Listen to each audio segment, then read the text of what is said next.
I then, a prisoner for the Lord, urge you to live in a manner worthy of the call you have received, with all gentleness, with all humility and gentleness, with patience, bearing with one another in love, striving to preserve the unity of the Spirit through the bond of peace. Brothers and sisters, I'd like to address today some temporal and spiritual considerations surrounding my recent decision to ask everyone to wear masks when present indoors on parish property. I was keenly aware that in making this decision, I would upset many of you for a variety of reasons. And allow me to address three of these reasons which are very commonly raised. Perhaps the most common refrain which I hear is that masks don't work, and that there's no science behind the CDC's recommendation to mask up. Now, it is impossible to undertake a totally controlled sociological study which will conclusively determine this issue. But scientists, including public health authorities and health providers, must always make considered decisions based upon incomplete, inconclusive, or developing data. Forthrightly recognizing that their data is incomplete, public health authorities have almost universally recommended masking indoors at this time based upon their reading of the studies which have been undertaken. The CDC published on Friday 3 studies that strongly support their recommendation to mask up. One of these 3 studies compared masking policies in Maricopa and Pima counties, the largest 2 counties in Arizona. In both counties, some school districts imposed mask mandates while others did not. Those that did saw a far lower likelihood of the coronavirus spreading among students. The CDC analysis concluded, and I quote, "The odds of a school-associated COVID-19 outbreak in schools with no mask requirement were 3.7 times higher than those in schools with an early mask requirement." We've seen this play out locally. Per capita, the Matsu School District has experienced roughly twice as many students testing positive for COVID as has the Anchorage School District, which requires masks. C's School, which has not had to send any classes into distance learning, which is one of our goals for the year in this terrible time. Another private school here in town that has not required masking recently transitioned their entire school into distance learning because of a COVID outbreak there. A second consideration or second objection is oftentimes, don't ask me to mask because I'm vaccinated. As you know, I published a parish mitigation plan a month ago which was based upon the premise that those who've chosen to be vaccinated should not have to mask up since the majority of current COVID cases are among the unvaccinated. I was able to embrace this conviction until our infection rates soared to be among the highest in the nation, and we are now the highest. Medical providers are pleading with the public, the unvaccinated and the vaccinated, to mask up. Well, why do they include the vaccinated in this appeal? My best understanding is that because there are many breakthrough cases among the vaccinated, vaccinated individuals are transmitting the disease to others. I've seen this happen personally within our parish, within a number of our families. I must also share that as your pastor, I simply cannot divide our parish into separate groups regarding a masking policy. The vaccinated and the unvaccinated, the sheep and the goats, those who've contracted COVID and those who haven't, the elderly and the young. We're one body. Shouldn't we take this journey of self-denial together? Well, the third objection that is periodically heard is, you're taking away my freedom by asking me to mask. The church teaches that we should never speak about civil rights or freedoms without also speaking about civic responsibilities. For example, I don't have the right, the freedom, to drive at any speed on our road system. My freedom is limited because I have a responsibility to drive safely so that all might enjoy the right, the freedom, to drive more safely. I've heard in the news and personally some in the military and veterans with deep sincerity repeat the refrain, "You're taking away my freedom." Please bear in mind that the commander of JBEAR just publicly stated that the pandemic is impacting combat readiness on JBEAR and that stricter mitigation requirements are being implemented on base. Masks have been required indoors on JBEAR for the past couple of months. The commander is requiring military personnel to mask up so that they might be prepared to protect the freedoms we enjoy in this great nation. And I feel a civic responsibility to support our medical providers across the state who are appealing, and one might even say pleading with us to mask up. I wish that all of you could have heard the exhaustion in Dr. Ann Zink's voice as she Zoomed with our school community. You might remember she is an ER doc as well. She urged us to continue to mask up in the school for the good of the whole state. And everybody, this is not just something that happens to other people. With the permission of the son of a parishioner, I received a phone call about a month ago. And in that phone call, I was asked to contact this son who I did because his mother was very, very ill in the hospital. It turned out, as he related the story, that his mother was admitted to the hospital with a serious illness for treatment. While there, in fact, not long after being there, she contracted COVID in the hospital, and Alaska Regional accepted that responsibility. This wasn't just an opinion. Well, she very, very quickly went downhill and had to be put into the ICU, and very, very quickly was not doing well at all.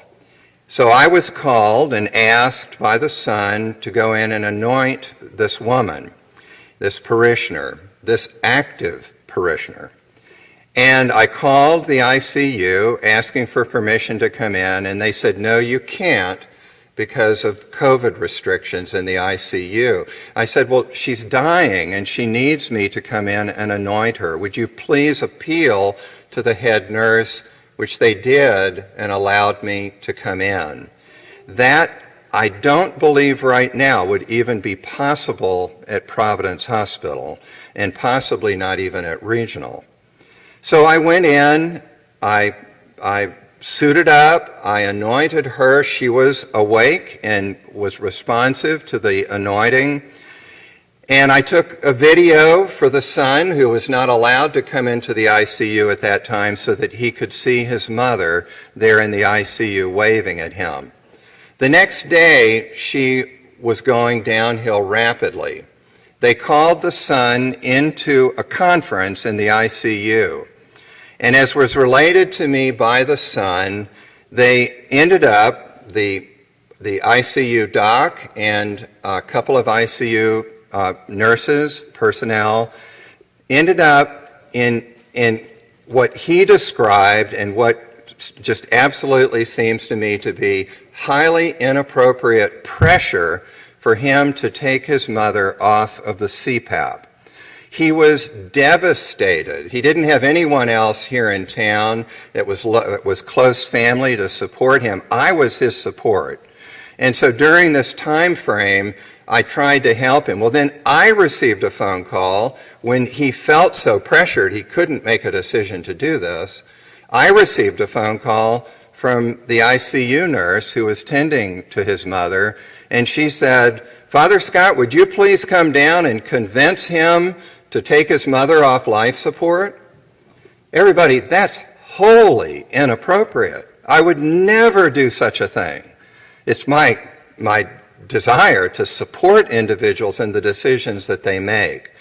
So this was very difficult, and a few days later, his mother did die of COVID in the ICU. I should add that during this process, when he lost confidence in the docs because of the inordinate pressure that had been placed upon him, he asked for a second opinion. The ICU doc called me and said, "Father Scott, we can't get another doctor in the hospital to come in and give a second opinion. We don't have the resources right now because we're so overwhelmed." Brothers and sisters, this was a case where I don't stand back and cast stones at the ICU and the ICU doc and the ICU nurse. Under normal circumstances, I would pass judgment on them. But in these circumstances, they are under such immense pressure that I can understand where they would lose it when there are other people waiting to be admitted to the ICU, and they know that this woman has no chance of surviving. This is, though, the place that we're at. And I would add one other instance that I learned about actually right after Mass this morning. I had an individual come to me that I met with about a month ago, or a little longer, who shared with me that he'd had the diagnosis of a very serious cancer and that they were going to be scheduling surgery. His surgery was supposed to have been on Friday, but it had to be canceled because there were too many patients with COVID in the hospital and in the ICU. A serious cancer that needs an operation, but it's considered elective surgery and has been delayed indefinitely. These are the circumstances that we're facing today, and this is why I feel like I have a civic responsibility to support our medical providers in their appeal. Archbishop Belisario has given me the heavy responsibility to establish mitigation policies at St. Elizabeth's. It's very different to view mitigation policies from an individual perspective and from the perspective of one who is responsible for the souls of several thousand parishioners. You are all ages and many races. You have radically different health vulnerabilities. You're of different political parties with different political ideologies. It's a challenging and perilous responsibility to navigate our diverse parish through the stormy waters of this long pandemic. But many though we are, as Paul states, we are one body and one spirit, as you were also called to the one hope of your call, one Lord, one faith, one baptism, one God and Father of all, who is over all and through all and in all. Paul was keenly aware of the countless ways that Satan seeks to undermine the unity of the church. Wherever and whenever Satan can shatter that unity, he will attempt to do so. And wherever and whenever Satan can impede the mission of the church, he will attempt to do so. I firmly believe that Satan is seeking to use the political divisiveness in our nation and the pandemic to do everything that he can to do both, namely to shatter our unity and to impede the mission given to us by Jesus Christ. I have to share with everyone that, like many of you and like so many of our healthcare providers, I'm utterly exhausted psychologically and emotionally from the challenges of navigating these stormy seas over the past 18 months. Satan is certainly pleased with that. I care for and love every one of you in this boat called St. Elizabeth Ann Seton Parish. This is one of the primary reasons that I'm so exhausted. I need your prayers and I need your support to be the pastoral leader God calls me to be. When I arrived here just over 2 years ago, I had many dreams about how I, as your new pastor, might help you to build up the body of Christ here in our parish. We've actually made remarkable progress in growing in our mission together in spite of the pandemic and in spite of the divisive and bitter political state of our nation. So long as we keep our eyes fixed upon Christ and not upon what divides us, Satan's evil intentions will be thwarted.